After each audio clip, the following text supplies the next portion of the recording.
यार क्यों नहीं किया है, हाँ, इसका तुम अपना सारा रिप्लाई अब हमें बताओ। हाँ, फंसा दिया ना। हाँ, और इसमें 174 नहीं आएगा ये भी क्लियर कर दिया। तो फिर उनका तो डिफेंस ही था ना, 174 है तो अभी क्या क्या है उनके पास में डिफेंस है? नहीं नहीं, 174 का वो कौन सा दलील लेके आया था? एफिडेविट 174 में का। सुनो सुनो, हम्म। शैलेंद्र नगरकर का एफिडेविट आप पढ़िए। हम्म। उन्होंने क्या बोला कि हमारे 174 में अच्छा सरकारी वकील बोले इसमें एसआईटी बनाया, इसमें वो मत बताओ मेरे को। वो मत बताओ। वो क्या है कि इसमें इनका जो एफिडेविट बनाया है सरकारी वकील ने, उन्होंने क्या लिखा है कि 174 सीआरपीसी में हमने इन्वेस्टिगेशन किया और हमने पाया कि इसमें गैंगरेप और मर्डर नहीं हुआ। अच्छा।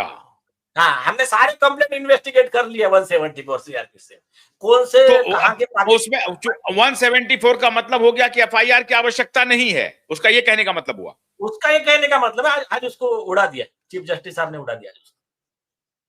तो चीफ जस्टिस साहब ने उड़ा दिया कि भैया 174 में ये यहां पर 174 लागू नहीं होता है क्योंकि कंप्लेन हाँ, गैंगरेप और मर्डर का आ गया है, इसमें एफआईआर करना ही पड़ेगा। उन्होंने बहुत क्लियर शब्दों में कहा कि 174 में सिर्फ आपको वहां क्या दिखा, सिर्फ इतना ही होता है, बाहर की चीजें 174 में नहीं आती है। और यही वर्ड इन्होंने बहुत शॉर्ट में और सिंपल में बताया एक्चुअली।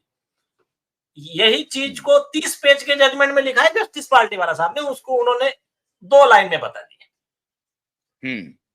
अमित कुमार का जो जजमेंट है 2025 का, तो सुप्रीम कोर्ट ने यही लिखा है कि अगर आपके 174 का इंक्वायरी कुछ भी रहो आपका रिजल्ट,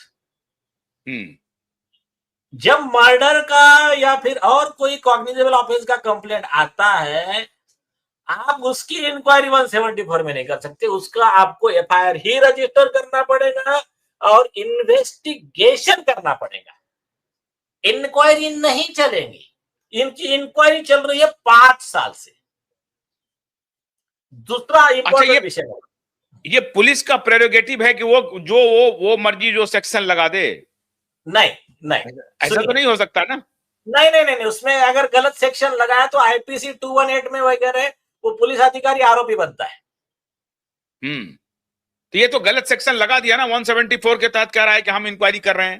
तो उड़ा दिया ना आज कोर्ट ने, ठीक है, इनके ऊपर प्रोसिक्यूशन बाद में होगा, लेकिन आज उनका वो जो पॉइंट था वो कोर्ट ने ओरली उड़ा दिया। अभी बचता क्या है उनके पास? अब फिर क्या कहा कि अब आप क्या करें? अब अगला आदेश में क्या कहा? अरे भाई बताया ना, आप कितनी बार एक ही सवाल पूछोगे? तो उन्होंने ये क्लियर कहा, ये कि कहा कि आप आपको क्या इंस्ट्रक्शन लेना है, क्या करना है करो, चलो 2 वीक के बाद ओके फाइनल डिस्पोजल। मतलब या तो उसका मैं आपको ठीक है कॉमन मैन की लैंग्वेज में समझा के बताता हूं, या तो सरकार 2 हफ्ते के अंदर एफआईआर रजिस्टर करे और कोर्ट के पास में कंप्लायंस रिपोर्ट दे, नहीं तो अगर कोर्ट ऑर्डर करेगा फिर उनको बहुत तकलीफ जाएगी। क्या तकलीफ होगी?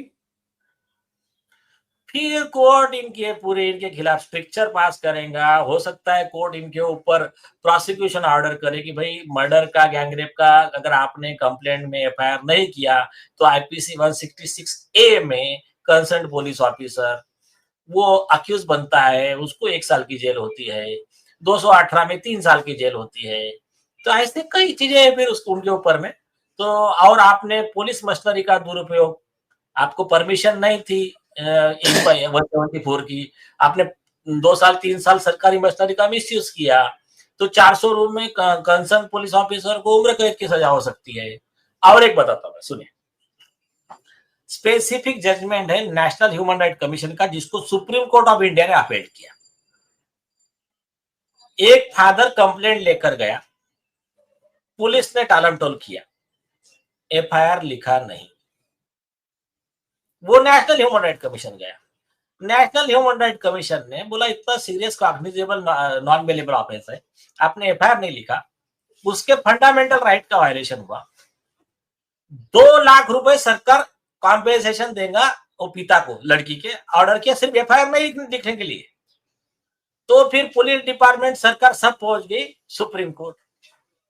सुप्रीम कोर्ट ने और डिटेल में ऑर्डर लिखा, बोला बहुत सही ऑर्डर किया है, चुपचाप 2 लाख दे दो, आपने गलत काम किया है, लॉ के बाहर जाके काम किया है। तो कानून ऐसा है। ये तो फिर भी हो सकता है नीलेश जी, अगर मान लीजिए कि वो अभी अगर इनका आदेश आता है कि एफआईआर फाइल करो, स्ट्रिक्चर की बात कह रहे हैं, और अगर ये मान लीजिए कि एफआईआर फाइल करके जाती है, पुलिस एफआईआर फाइल करके कोर्ट जाती है कि हमने एफआईआर फाइल कर लिया है, तब भी कोर्ट पूछेगी कि 5 साल से तुमने क्यों नहीं किया।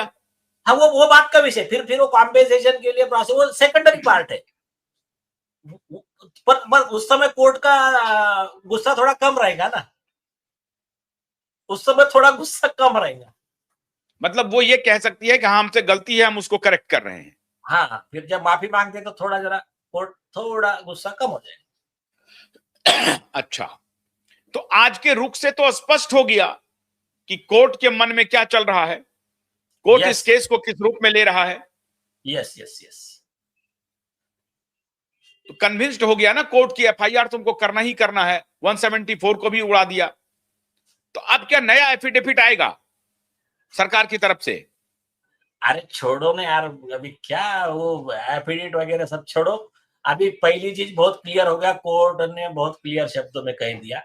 अब मेरे हिसाब से बहुत सिंपल है, अगर वो सरकारी वकील और पुलिस अधिकारी समझदार है तो चुपचाप एफआईआर करके आएंगे। ये एफआईआर अलग करेंगे, नगर पर पे दूसरा एफआईआर अलग करेंगे, अगर समझदार है तो। नहीं तो फिर भुगतेंगे फिर। और समीर वानखेड़े के केस का कुछ अपडेट है सर? हाँ, समीर वानखेड़े साहब के केस में जो था, उसके साथ में आज इसका मैटर था, रशीद खान पठान वर्सेस शाहरुख खान। हाँ, उसमें फिर वही सीबीआई आकर टाइम मांगने लगी, 2023 से टाइम मांग रही थी।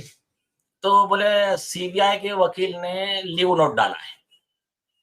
तो चीफ जस्टिस साहब ने बोला सुनो, मेरे को कोई लेन देन नहीं, तुम्हारा सीबीआई का वकील है नहीं है। इसमें बहुत स्ट्रिक्टली एकदम बोले इतना डिले, कितने पुराना मैटर है, हम इसको पेंडिंग नहीं रख सकते। बोले कहाँ है समीर वानखेड़े साहब के वकील? बोले आबाद पोंडा साहब थे। बोले आप स्टार्ट करो आर्गुमेंट। तो उन्होंने उनका आर्गुमेंट स्टार्ट किया। आज अच्छा कंसिडरेबल हुआ, कल रखा है।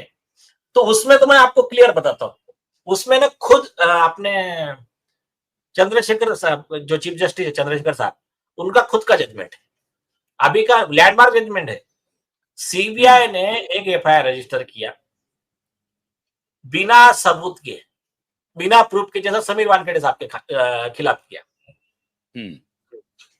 तो उसमें चीफ जस्टिस साहब ने अपने ऑर्डर में बोला कि सीबीआई मतलब प्रोसिक्यूशन ऐसा नहीं कि आगे फ्यूचर में कोई सबूत मिलेगा ये बेस पे प्रोसिक्यूशन पेंडिंग रख सकता है।